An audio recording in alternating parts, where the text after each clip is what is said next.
Hey guys, Kurt from Time Machine Transport. So, back at it. The strap did work, but man, this thing was off quite a bit. So the bottom, and don't worry about this, I'll be able to sand that off with a sander. So, but I don't really want to screw with it because it's wet.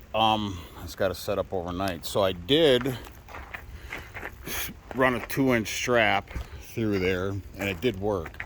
The problem I was having was, and I couldn't do a video while I was doing it because I had to do everything at once, and I couldn't hold the phone.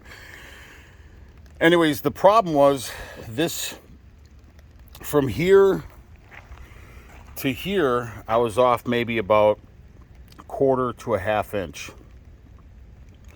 And then up here, I was off like, shit, it was probably off like 4 or 5 inches. So that's why I had to utilize a strap, and I am off a little bit. I mean, trying to get these parts to line up like this, almost impossible. I mean, nothing's impossible, but it's difficult, especially with one person. So, but it did stiffen everything up really nice. But being that we got to do all this body work here and here and so on, we'll just run probably just fiberglass it, and then Bondo this, and then fiberglass this, and Bondo this. So, because it needs to be, I mean, look at all the body work we got to do on this. So how the backside looks is I ran bolts 1, 2, 3, 1, 2, 3. And what I did was, I put the strap through and I started tightening the strap, but it all wanted to come together as one. So my gap down here, there to there, started closing up. So I had to loosen up the strap, and then I ran silicone into the 2 joints. Then I put this piece in there and I tightened the strap a little bit so that this right here was actually even. This closed up really nice, so I went ahead and bolted it from the backside. I ran the 3 bolts and tightened them up. And then I went ahead and cinched the strap some more, and then the bottom closed up here. So I went ahead and added the bottom bolt, and then I tightened it again, and I was able to do the 2nd bolt and then the 3rd bolt. So that's how I did it. Took a little while, but like I said, this thing's got so much repair on it, man. I mean, so much repair. It's a lot of work, man. So now today is Tuesday, so I'll let this sit up overnight. It's raining anyways, and I don't really feel like getting rain down right now. So now what I got to do is, I got this piece marked.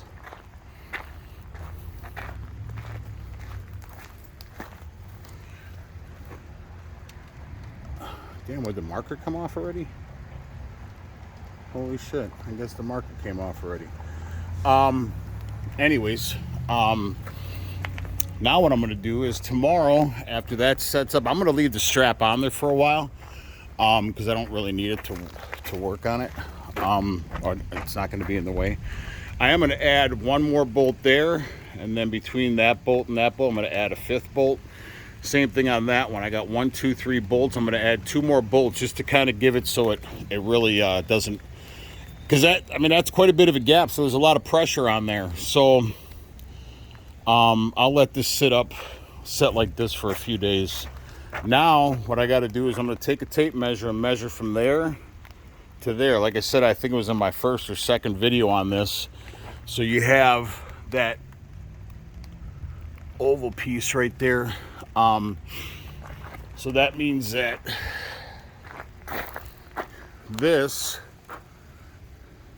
that top piece is going to go and fit into that rounded part there, that oval part there. And then I'm going to have, so on my 1st or 2nd video, I measured it. These that I got from Iowa, those are a lot bigger than that piece. I think by like 5 inches or something like that. So when I put that piece on, it's going to fill from here with a gap, from here to about here. So I need to fabricate something here to here, the entire width. So that piece over there, once I cut it with the cutting wheel, it's going to fill this whole side. It's going to fill that. But like I said, 5 inches is going to be exposed. I don't know how I'm going to do that yet.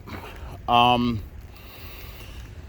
then, being that we got so much other body work on this, we're going to go ahead and just fiberglass the seam here and fiberglass the seam there once we put that piece on. And then do the Bondo work on it, so then it'll blend in really nice, so you won't see the, obviously, where it's going to look like one piece. But I just don't know what I'm going to do with that other piece. And then that bar that I showed, the one that was on there before with the hinges,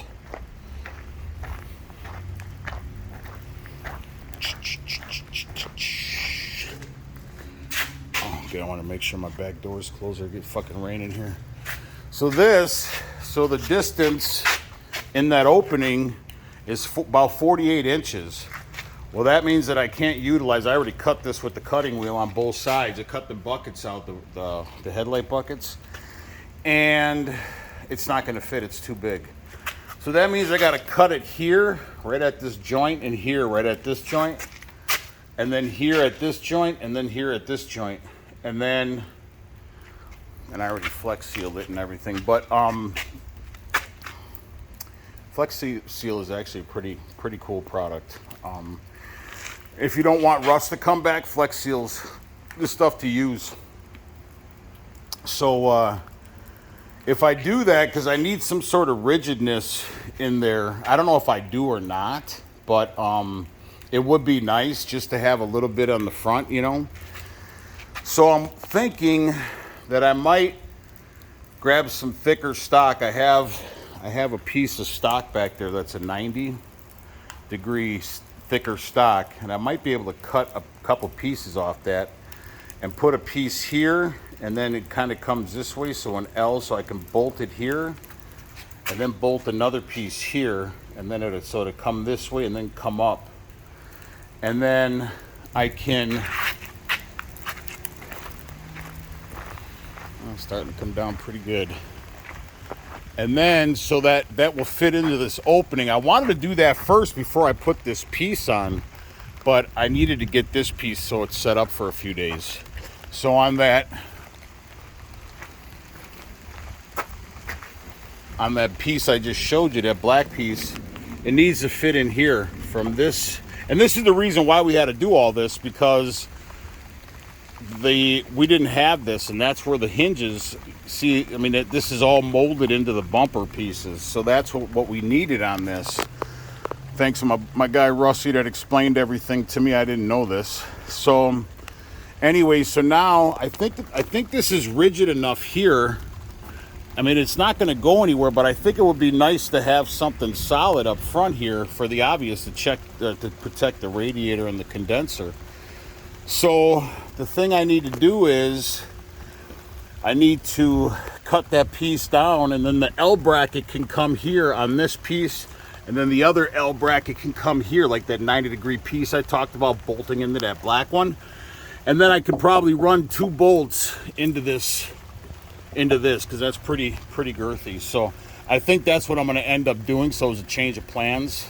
And I think these little L brackets down here are too low, so I would need to put a spacer in there to bring that thing up, because it wouldn't fall in place where, you know, this is like a fabricated, I wouldn't necessarily say custom job, but at the end of the day, when it's all said and done, it is going to be a custom, because like I said, a shop would probably charge me $4 grand to do all this, if not more, if I took it to a body shop, if they would even do it. So they would, sorry, it's raining out. They'd probably get me at least $4 grand.